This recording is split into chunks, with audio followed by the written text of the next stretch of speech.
All right, listeners, welcome to episode 3 of the Black Beyond Borders podcast, where we'll tell stories of repatriation, remote work, and entrepreneurship. We're dedicated to telling the stories of Black people that have decided to repatriate back to Africa or to their country of heritage across the diaspora. We're shedding light on what this modern day migration of people returning to their roots look like by interviewing guests that have decided to do just that. Today I have Anta Gueye-James. She's a friend of a friend. As soon as I told my friend Steve that I was going to Senegal for some time, he was like, "Oh, you have to meet Anta," which is so funny because somebody else recommended you too. Do you know Yannick Redwood? Yeah, But she was like, yeah. "Oh, you gotta talk to Anta." So it's a very small, probably small world of like facilitator people. So that's how I got to you. We've talked a couple times before, but I'm super, super duper excited to have you on the Thank show, you. and in a couple weeks to be kikiing with you in Senegal.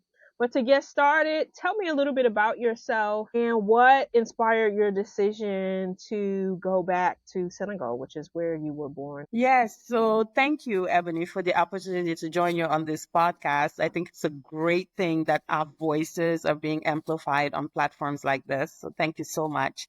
I'm Anta Gueye-James, 47-year-old Senegalese-born U.S. citizen, so dual. I Okay, moved to nice. the U.S. Yes, I moved to the U.S. at age 19, and I lived there for about Wow. 20. At the time, before repatriating, I had lived in the US longer than I've lived anywhere. Mm. Going into the journey to move to the US for college, I was enamored. I mean, just completely enamored with the United States. It was the El Dorado. It's the best place on earth. It's great. Everybody's great.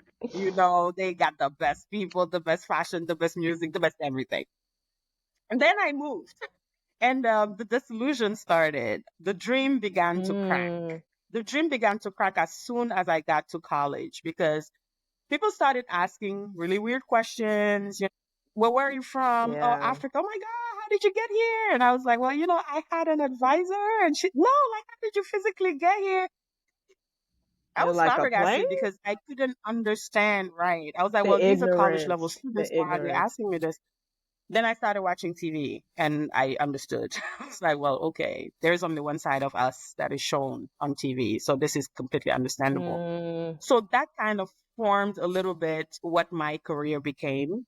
Academically, I'm trained in economics, international development, and public health. But Okay. even though my career was very heavy on public health, it was health equity, it was social justice, it was community development, it Yeah, was yeah. under-resourced communities. That's really Now you're all speaking my my language. work revolved around that when I was in the US, right? And I think once you sort of lift that veil of inequity, you see things that Mm. you can never unsee. And I started discovering Woo, the United child. States for the country that it really was. And I started falling Yeah, out the of love. underbelly. And Mm. I had always said that I don't know if I want to raise children in this environment, meaning the United States. Mm. Generally, people say, I don't know if I want to raise my child in Africa. I'm going to go for a better life. It was the complete opposite for me. I was like, I don't Oh, know if you I having want the to raise opposite my experience. child. You like, I've been to the Yes, promised land and I'm out of here. Yeah, yeah. exactly. And so what really fueled the repatriation was when I had my daughter in 2016, and Mm. I lived my entire pregnancy during the Trump campaign, Oh, 2016. Lord have mercy, girl. My Yeah. daughter was born in June 2016, and because of everything I had seen working in the South, and knowing that what Trump was saying out loud was shared by also many people.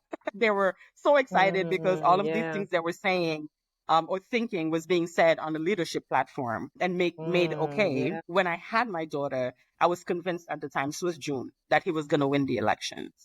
And my friends were like, oh my God, do you have postpartum? Honey, that's not possible. I was like, oh, yes, it is. You guys live in Washington, D.C., Mm. that's a bubble. This is a Yeah. bubble. This does not represent the way the rest of the country is made. So when he won and Yeah. everything I saw, I started looking at my child, I started looking at the country, and I started seeing how dangerous it had become for Black people to live in the US. I decided that Whew. this is not a safe place for me. This is not a safe place for my Yeah. child. And we left. Wow. Yeah. So that you have been back in Senegal for 5 years. 5 years. 5 years last month. And by the way, it's hot as hell Okay. right now. So if I'm sweating bullets, it's really just because I just think your listeners and viewers need to know this. It's very hot. If you're glistening, that's why it's hot as hell.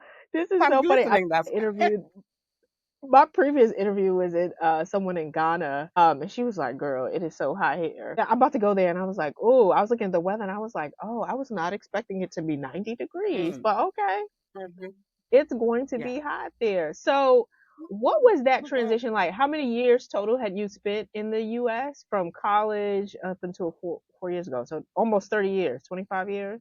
Yes, 24 years. And in that 24 years, I had tried the repatriation one in 2010. It was a disaster. Okay. Yes, it Wait, was a what disaster. happened? First of all, I would call that the impulsive, naive return. That's what it was. Okay. You know, I had been in the US for 13 years. It was I'm tired of this. I'm going back home. You know, I'm tired of all this going on here. And it was, when I say it was impulsive, it was impulsive. I quit my job. I sold my car. I broke my lease and I left without a job. Wow. I left Okay. without a job and with the naive perception that, well, you know, I finished high school in Senegal and I went to the US to study and learn Oh, skills or whatever. I'm coming back. Everybody's going to be so excited. Yeah, people didn't care. Okay. mm, Nobody cared. I came back. Nobody cared. People didn't give me the time of day. Well, I tell you, I would go like my introduced me to this person he knew who was like the Secretary General of the Ministry of Health.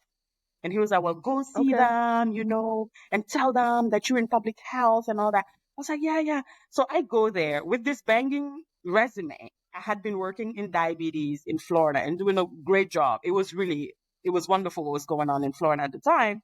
And in 2010, diabetes was sort of like peaking its head in Senegal. So I go there, you know, with my little Okay. Yeah. resume, you know, and my little outfit, and I'm all, you know, I'm coming for an informational interview. So I come and I meet the guy, and it went well. You know, we walked, we talked, and he looked at my resume and he asked me about what I did, and he was like, "Yeah, you know, diabetes is starting to be a problem here." I was like, "Exactly. That's why I feel like this is the right time for me to come home." And then he says, "Yeah, your resume is really impressive, but the problem is we don't know you here." Bobo was so busted. I was like, "Well, Yeah, he you was don't like, know I don't me." know you. But I was like, "Yeah, but there's my CV You're right there, like, and we it's just talking. verifiable." I'm like, "I'm here. Like, look at the CV. Call the people. Go on internet. Google the program. You'll see it." And that's that. So I went. I talked to my dad, and my dad was like, "Look, you know what? Your career is something you do when you're young. If they don't know you here, go where you know." And I went back. I lasted 18 Hmm. months. I worked though. I had a Hmm. job with an NGO, US based NGO. I worked, but it wasn't really in my Okay. field. It was exciting work. It was like Peace Okay. Corps, but with younger. Okay. So Yeah. it was great seeing the kids transform, but I was giving them the revolutionary side of development. And so they were completely transformed when they went back. They were like, yeah, development shouldn't be Oh us wow. coming to impose our thoughts and mentality on people. We should be listening to them. And people were like, Yeah. what Yeah. happened to your kids? You were all revolutionary. Yeah, It's so too the funny. first So time you've been back for no go. So what was different this time? You learned your lesson. You probably came back I with a learned, job or something, some yes, connection. I definitely learned. I learned a lot from that first time. So the second time, I took my time. Right. I was like, well, I want to go with an established job so I don't have the Hmm. stress of looking. Even though the first time, Yeah. I mean, it took me Exactly. 6 weeks and I had a job, but I didn't want that kind of stress, not with a child. The first time it was just me. I could be crazy all I wanted. This time I couldn't. So I was like, I want to go with an established job. And I also learned a lot in terms of culture and social interactions. Mm, Something that I have come to accept is that when you repatriate to your country of birth, where you were raised as a young child, after having stayed too long in another country, you become hybridized. You yeah. no longer adapt fully, neither in your country of birth nor in the Or country the that other adopted place. you. Yes. Yep. So You you're kind of like like an float. outlier everywhere. You're like, this is You a, float. yeah. Because they like, Yes. So, you ain't from here no more. And then other people are like, exactly. you're not from here. Exactly. Like the people, my people in Senegal, do not necessarily consider me 100% Senegalese. It's like sometimes I feel like they look at me like I'm a foreigner. Yeah, that's that Americanized one. Yeah, they'll That's be that like, one with yeah, she's the Americanized. white folk They be side mentality. eyeing you. Lord, yeah. So it's, Sometimes it's our you have folks to be the worst. manage. Yeah, you have Mm, to manage. But all in all, no regrets though. Definitely no regrets. I would trade living on the continent for nothing. mm. So, what have been your biggest joys about returning? So, you live in Dakar, in I live in Senegal. Orient people towards a little bit about Dakar. So I know a little bit about because I've been there, but maybe our viewers don't know very much. Like, what's it like? What do people eat? What's a little bit about just like a paragraph about yeah, Dakar? They speak French there and Wolof yes, and probably other languages as well. yeah. So Senegal is the westernmost country in Africa. It's the westernmost. And Dakar is a peninsula. So it's actually the westernmost city on the continent. I call it the door to Africa. If you come through that side, you come through Dakar. It's a Mm, small mm-hmm. peninsula, but it's full of life. There is a word in Senegal that's we're known as the country of teranga, and teranga means hospitality. Senegalese people love guests. They're very Mm. open. If you knock on somebody's house at lunchtime, you're gonna eat lunch. If you knock at dinner time, you're gonna eat dinner. And that's just they're very Oh, that's good. sociable, I'm gonna like come over very your house at a sociable. mealtime. You can knock at my house at any time. You will eat at any time. In terms of food, we have a cuisine that's very popular all throughout Africa. Like our main national dish is called chebujan, and it's this rice with fish. And yes, I will say it here. And yes, everybody you're gonna interview from Ghana and Nigeria can come from me. We Oh, are they the think they have the best originator jollof, yeah. of jollof Cause, rice. Okay, yeah. yes, we are the Okay, okay. originator of the thing.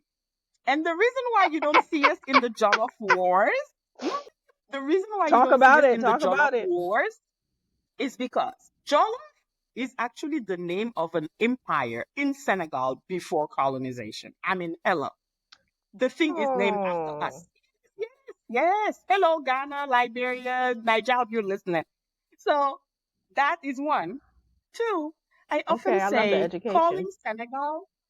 calling Senegal to a jollof rice war is like calling Whitney Houston to a Whitney Houston lookalike contest. Like, no, we're not coming. I mean, y'all fight amongst yourselves. We're not coming to this. So when you come, I'm sure you've had chibujan before, but yeah, so we have that. Yes. And then we have a few other dishes that are quite popular. Yassa, which is chicken with like a onion Mhm. sauce, and the Yeah, food is very friendly. It's very palate friendly because our food is quite simple, but it's very tasty. And as far as culture it is. goes, Senegalese love music. They love to dance. And so we have Yeah, a I heard lot y'all of be out places late at where you night. I was like, can dance. oh, Yes, there's a very good nightlife for people who like to dance and party and have fun. And we also have the Biennale art festival, which is yeah. every other year. And this year it was moved. So it's actually starting November 7th to December 7th. And it's an international affair. Like we have artists come from all over the world. And if you love art, it's definitely at least once in a lifetime experience to have. Fun Yeah, city, girl. nice beaches. That's why I moved up my trip. Yes. So Senegal is like a small country, but it has like everything. We have desert, we have beaches, we have forest, we have savanna, but we have all kinds. We have Mm. waterfalls, we have mountainous areas, all in a little Y'all country got the size of everything. the state of Tennessee. So It's a fun place Ooh. to visit. Come to Is it that Senegal. small? It's small. It's really small. I love it. It's really small. It's I the didn't size know of that it was the Tennessee. size. What did you say? The Tennessee? Tennessee. Wow. It's Let me the get my size of life together. Tennessee. Yeah, Wow. but So it's yeah, fun. Yeah, I it's a fun loved place. the experience of being there. Super fun. It's beautiful. It's very I find this all over West Africa. It's just so vibrant. There's so much like Yes, going on. Just yes. walking down the A lot of street is color. a whole thing. People selling, people buying, all types. Yes, a lot of color, a lot of Yes. texture. So I absolutely loved it. So, what has it been for like an identity? You kind of talked about this a little bit before of like you come to the US, you first start in college, people have all of these ignorant questions about what it means to be African. You probably like got yourself settled over those 24 years and then you've gone back to West Africa and Senegal. I'm interested in like the shifting in your understanding of identity and belonging and you're probably black here and Senegalese there. And Yes. what does that mean? What has that meant for you? I often say, and I've written in my book. Yeah, by the way, I wrote a whole book about this whole journey called Shattered American Dream. And in that book, I wrote that when I Oh, okay. moved to the US, I went from being black to becoming black. Because growing up in Senegal, I never thought of myself as I'm a black person. Because everybody around me, the Mhm. majority of the people around me looked like me. Everybody's And black, so right. and we did not identify people by color. The first time that happened to me was when I came to the Mhm. US and filling out forms, you had to fill out what race are you, which I think is so crazy. Aren't we Yeah. human? Isn't race the human race? Anyway, what color are you, right? It started Mhm. in the US and I noticed it was everywhere. I mean, even a restaurant survey would ask you, are you black? Are you Hispanic? I'm like, okay, what is going on here? It was just the identity just shifted. Yeah, we're definitely race Then the obsessed. other, Yeah. yeah, it's very, very much so. And so I became a black person when I moved to the US. And then, as far as identity is concerned, I started taking up a lot of interest in the Black American journey when I was in the US. It had Mm. started when I was in high school. I am a huge fan of Malcolm X. And one of the first books I read in English was the autobiography of Mhm. Malcolm X. I read it with a dictionary, Oh but I was yeah, very that's one of much my into it. favorites. And Yeah. so when I was reading that book, though, because I was in Senegal at the time and I was a teenager, in my head, I was reading stuff about the past. I Oh, was like, okay. oh man, wow, it was rough, but thank God, it's not like that anymore. Uh Then I moved to the US. And then the first thing I noticed in terms of identity was that mhm. there was this like tension between Africans and Black Americans. This was at college, right? We even Yeah, had a yeah, whole yeah. summit Yep. about that tension. It was called Closing the Gap. We had a whole summit. And in Yeah. that summit, we started talking about why was there this tension between us. And then it came up. Y'all sold it came up. And so we had to talk about this. At the time, some people didn't know Oh what to yeah, yeah. answer, but that prompted the digging. And then it was like, well, of course, because the narrative is controlled neither by us Africans nor by Black Americans. The narrative is controlled by white supremacy. Our history books, even That here in part. Senegal, our history Mhm. books are written, printed, whatever, in our former colonizer country, in Mm. France, right? Most of the people who wrote our history Yep. books are the people who used to be here as colonizers. Well, they're not going to write the history to Yep. benefit us. They're going to write it so that they look good.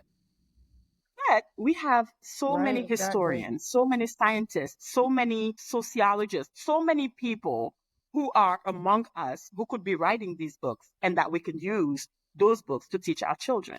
So we need to tell our own story. Yep. And if we did, then the That part. story would be skewed towards all the warriors and kings and queens in Africa that fought against slavery. Yep. fought tooth and nails against slavery.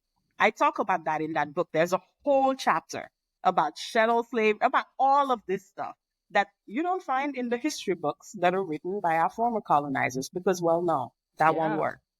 Plus, slavery in Africa, like in Europe, existed before the triangular slave trade. Yep. But what the white folk brought to slavery is the element of this race is below this race. That did not exist in the type of slavery that Yep. happened Yep. in Yep. between tribes. In between tribes, you're a slave, you live right here in community with everybody. Yeah, it was You a know, different type you're of gonna be free slavery. before your end of your lifetime. There is no craziness. But when dominance was Not created for the rest. Yeah. of one race over another, it became something else. And that something else is what is following us to this day. That's what brought segregation, discrimination, Mm. racism overt, racism covert, and racism today, which in the workplace, you know it's happening, but you can't prove it because it's so Yeah. intertwined That part. in the makeup of corporate and Yeah. Well, that's workplaces a. that you know, Yeah. That's a. but you can't prove it. So in terms of Yeah. It's a lot of identity, what again, Yamika's talks about in her book. yes. So, I feel like in terms of identity, it's very important that worldwide we understand that racial equity is not an American thing or a European thing. It's not. It doesn't only happen or concern people of Hmm. color, which I don't like that term, but for lack of a better one, it does not only concern the people of Mm-hmm. color who are in countries where they're minoritized. This struggle affects all of us. We need to all get involved. Because when you look at it from a global standpoint, we are the global majority. Hello, people. There's more of us. Yeah. So why are we the Yeah. ones What is that are it? always They call it people of the minoritized? global majority now. Yes, we are the people of the global majority. When you look Hmm. at it in an African perspective, Africa is the continent with the most resources, yet it's the poorest. Make Yep. that make sense. We need to get ourselves together. Mm. We need to stop the infighting. We need to stop the tension. We need to listen to each other. We need to detach ourselves from white supremacy narratives that have been so intertwined in everything that we're learning, Boom. living, working, that we end up believing it.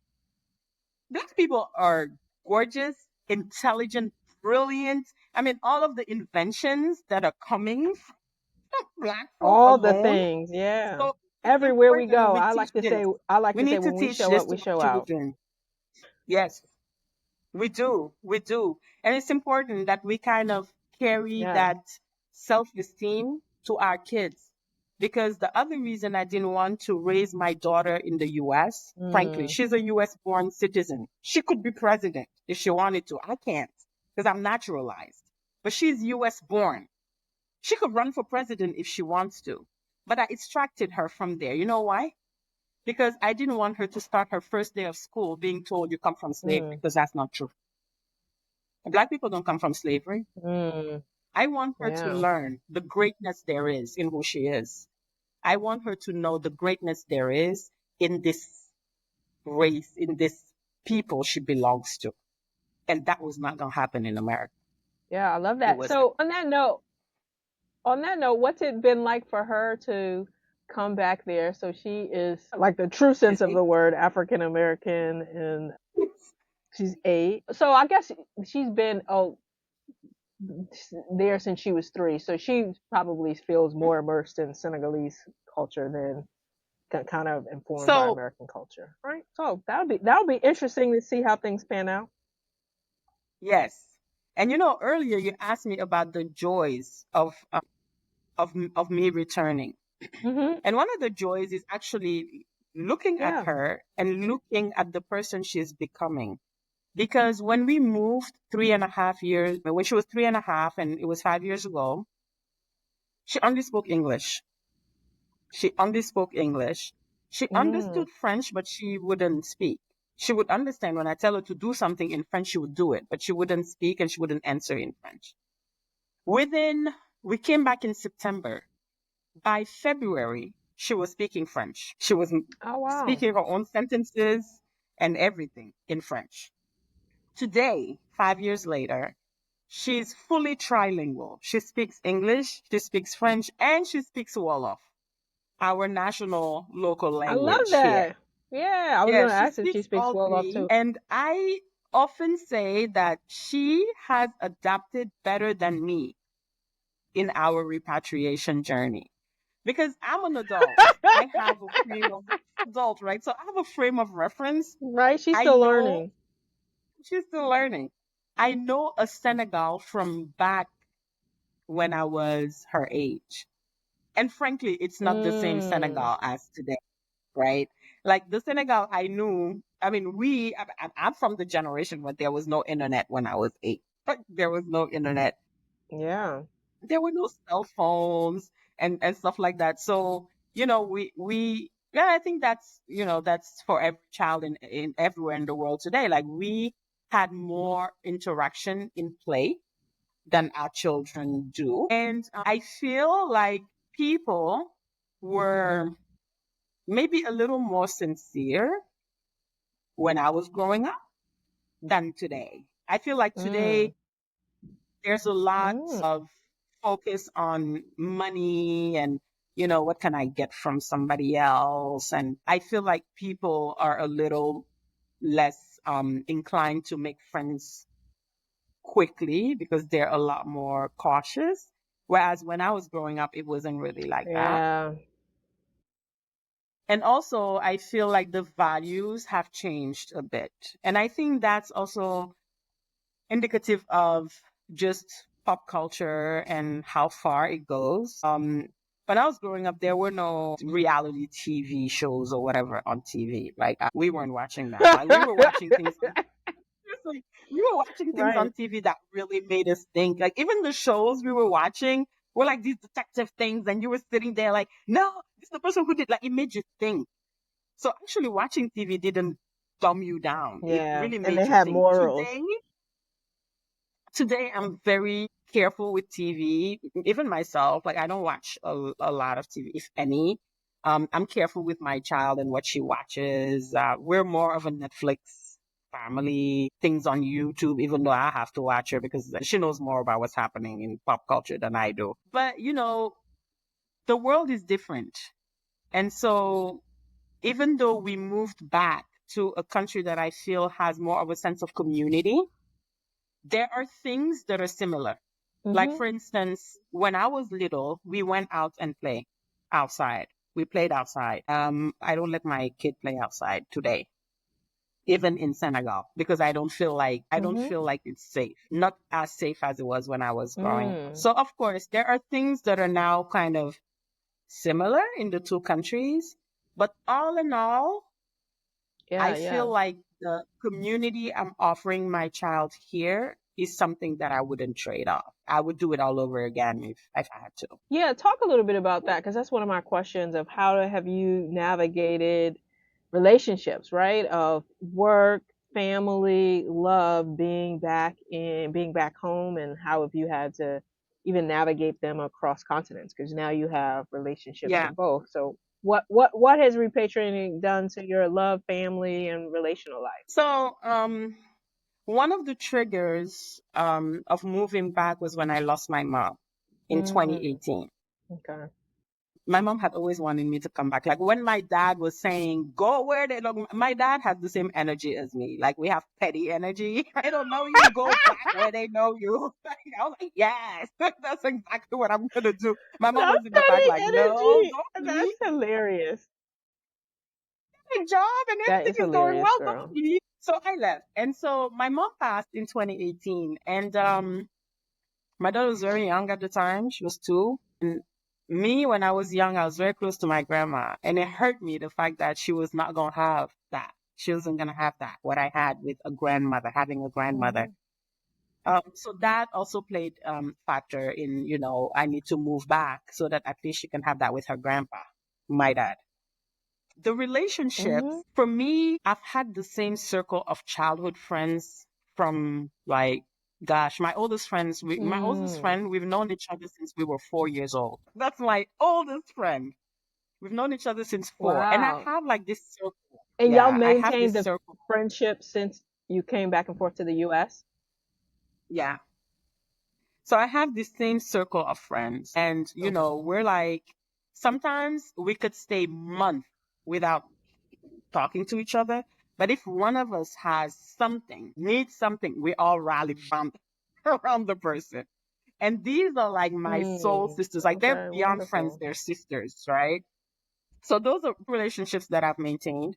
Of course, when I moved to the US, I made some very, very dear friends and I maintained that relationship. Today, with all of the WhatsApp and all of that, it's easier to keep in touch with people. Like you have all Yeah, these yeah, yeah, you're right. voice over IP apps and all of that, Zoom and all of that stuff. So those folks too, I've maintained my relationship even after repatriating 5 years ago. Like every time I go back to the US, I try to see as many people as possible while I'm in town, etc. As far as family goes, when I came back, a lot of people in my own family don't even know that I'm back. They see me and they're like, so I keep a low profile. I guess the cat is That's out the funny. bag now. But I keep a low profile because people treat you different when you're visiting than when Yeah, yeah. you're here, right? So I keep the benefit of keeping people in doubt. Is she back? Is she I see her often. I see her more often than before. Yeah, it's just work. I just be in and out. It's just work. So that's how I keep that balance You are of funny. like, You are funny. Yeah. I live my life in circles and I move people in and out of the Mm, circles depending on how much peace you bring me or how much peace you snatch from me. If you bring peace, you will be moved to hey, now closer you talking. circles. If you snatch peace, you will be moved to further Mm, circles. And I do not discriminate. I don't care if you are family friend, you will be moved. It doesn't matter. Blood will not save you. You will be moved. If you are snatching peace, you will move back a few circles. I love you from come afar. I on, can I love love you. that. You said blood will not save you. And then work, I'm here for it. oh boy, work. I discovered a lot working in Senegal. I Mm, worked in international development and I discovered that the institutionalized racism mm, that I thought I was going to shield my child and leave back in the mm. US was well and alive right here on the continent of Africa through Wow. NGOs. Yes. International development Girl, white organizations, supremacy then affected everything. oh, baby, they run a mean racism mill. When I tell you, as long as you took the line as a local staff or African staff, as long as you took the line that's been drawn for you, you're safe. Mm, But if you want to try to change things to benefit local people, it's war. They will put a target on your back and they will move you the hell out of there. That's what happened to me. I came in wow. and, I believed the vision. I believed what they said they were doing. You're an international development place. Part of developing is developing the people, giving them equitable benefits, giving them equitable Yep, opportunities. yep. If there are partners that are local, capacitating them so that tomorrow they don't need us as a middleman, they can deal directly with funders. Yeah, well, all that is nice, but all that is on paper.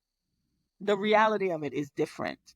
And for Mm, me, as a leader who was African, I think folks forgot that I was also yeah. American. I know your system. You can run through me. So the minute I started noting, Mm. okay, guys, there are some issues. There are some issues of inequity. There are some issues of hiring a Ah, white you called expat. it They're out not because you're used competent. to working in this. Yeah. Right. They're not competent. We need to either make them competent or find someone else. The minute I said the white girl isn't competent, that was it. That was it. The machine started. They got me the heck out of there, girl. They did. And it was hard because, girl, when I tell you, I can talk You was about it being now and laugh. revolutionary, I can talk about it now and laugh, but at the but it time, was traumatizing then. Man, it was a lot of trauma. I was depressed to the point where I was on medication. I spoke to a therapist for 14 months. I was Mm, paranoid. It was horrible. It was just horrible. The whole way it happened was horrible. But I learned. I learned what? I learned that, like I said earlier, as a global majority, we really need to wake up and we really need to stick together. Why? Because sometimes it is your own people who will take the knife that is placed into their hands and stick it in mm. your back. We need to recognize when we're being utilized Ooh, child. for our own demise. We need to recognize that. It has happened on this continent multiple times with a lot of our Pan African leaders. The person who kills you looks just like you, but who put the knife in their Mm, hands? They didn't just up and do it. They're being mm. instrumentalized, they're being weaponized against you. So we need to understand that Yeah, white so. supremacy is weaponizing us against each other. We need to recognize that and we need to Ooh. refuse to become the weapon that is going to oppress our own people. What happens to Africans all the time. Us, when we Mm, come to the US, we're being told, oh, you're not the same as them, Black Americans. Don't mingle. You're not the same. That's white supremacy using us as a tool of oppression to our own people. Black Americans and us, we're all the same people. In the eyes of the white supremacists, we're all the same. There is no you better than that. No, you're mm-hmm. not. Now, if you're Wow. dumb enough to let yourself be a tool of oppression, then they'll use you. Why not? They'll use you. So we Mm, need to wake up. We need to understand that for the world to change, we have to change. We need to start talking to each other. Like, let's talk mm, to us. It's fine. Yes, all of this stuff happened. They know what they've done. But white supremacy, we are not going to dismantle this thing today. So why don't we organize? Let's stop dragging a chair at somebody else's table that doesn't want us there. Let's build our own table. mm-hmm. Why not? We have Yeah, the so resources. that Let's part. do it. So how did you get yourself out of that situation? So And then kind of where are you now with work, I guess? they got me out of the situation. They got me the heck Oh. out of there. Yes, they terminated my contract while I was on medical leave. It was crazy. For 20 Oh. months, it was really really rough. It was really rough.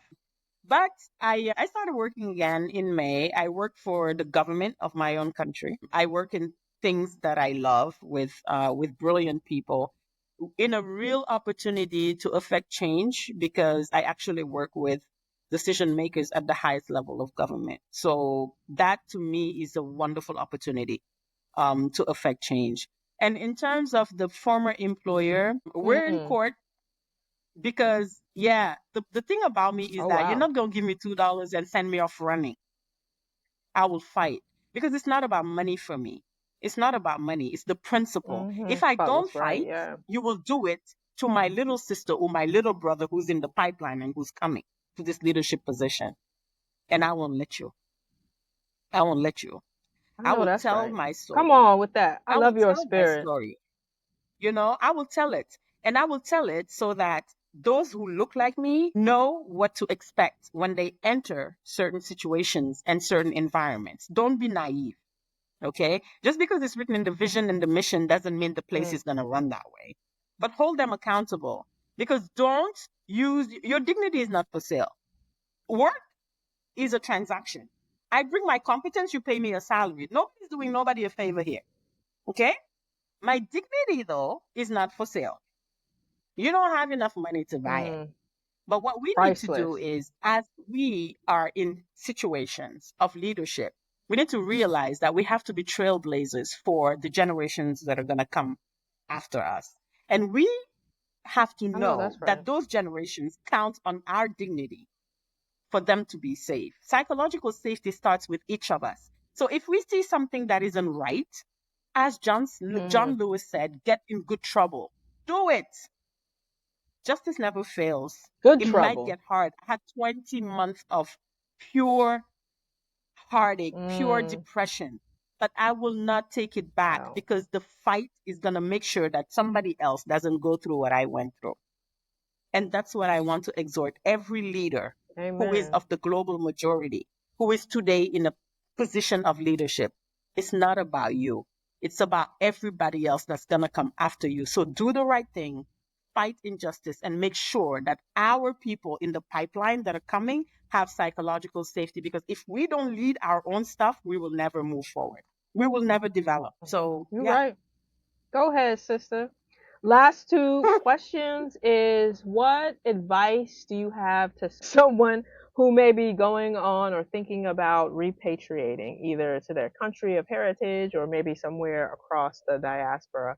What did you learn for your journey? Maybe your top two or three things that you might want to impart to other people. Take your time and do your research would be one. Even if it's your own country, do your research. Meaning, if you have the means, take a few trips, go, sit there for a while, ask questions, understand how people live and how Mm, they afford to live. Because Dakar, for example, is one of the most expensive cities in Africa. Don't have the naivety of yeah, it's thinking, not cheap. I'm going to Africa, it's cheap. It's not cheap. So definitely do the research. Do the research also in terms of prospects and outlook for work. You may have an opportunity to do the digital nomad thing, which is great because then you're not sort of hooked to anybody's job. You can go anywhere and then you can just do your digital nomad thing here. That's fine. But do the research in terms of what will you do for work when you come, and also do the research to make sure that immigration wise you're legal, because a lot of people don't do that. They're just like, I'm just gonna go and live in Africa. Yeah, well, Africa has laws too. Okay. You can just arrive like a flower and make sure you're legal. No, make sure you're legal Mm, and do the I'll be research. going What breaking kind of thing? laws. Yeah. What paper do you need to stay? Is it a 3-month visa that has to be renewed? Do you have to exit the territory, come back, do that research? And then lastly, be open minded. And the reason I say be open minded is because I think sometimes when we've lived somewhere, be open minded and patient. When we've lived in environment that's very structured, because I think compared to Senegal, the US is structured. Like, when the light is red, people stop. Like, nobody, it's green, you go. Well, Do they have? I didn't see a yes. traffic light when I was in Dakar. Well, they have I this didn't see new one. They got some roundabouts. I didn't see one electric traffic bus. light. Girl, they have this new electric bus. So now there's like all these traffic lights everywhere. But because there hasn't been traffic Okay, lights for a long time, people don't. There's a traffic light. Okay, it's red. I'm going. If you stop, they'll honk at you. Like, why yeah, you stop? it's a you know. suggestion, So just be open-minded and be girl. patient and use your common sense. Okay, like what you wouldn't do in your own country, don't do it there. Understand what the cultural nuances are so that you can be respectful of people's culture, and again, open-minded, because people cultures are different. Things that are, what, no, would never do that in the US, might be just regular in Senegal.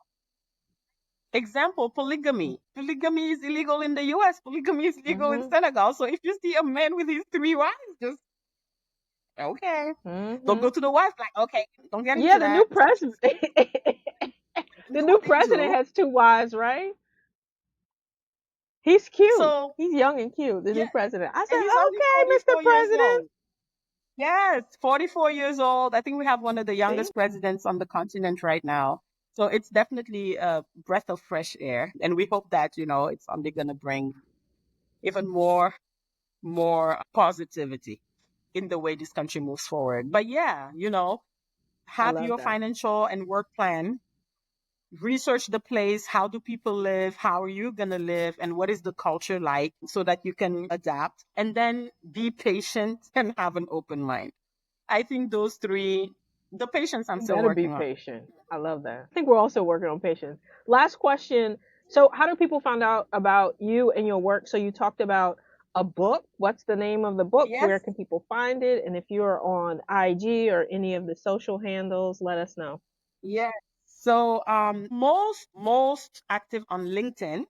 And if you type decolonizer Okay, on LinkedIn, wonderful. you'll, it's on my handle. The book is called Shattered American Dream. It was published last February, 2024. Yeah, February Okay. 2024. It's available on all Amazon platforms. I have a website. rebeldcolonizer.com. And now that I've said it out loud, I better go on that website and Oh, put some that content seems on it. appropriate. You are so funny. She was like, now I gotta go to. It's All out in of the these, universe. all Oh, of go these, get no, I'm telling prepared. you, Go get prepared, sis. there are all of these draft zero blogs that are on this computer better get on that website before people go. So yes, it's rebeldcolonizer.com. And I am on all those things, IG and all that, but it's just too much. Well, I'm 47 years old. That's too much for me. Okay. I At the beginning I I was get like, it. yeah, I'm gonna get Threads Yeah, and IG and everything.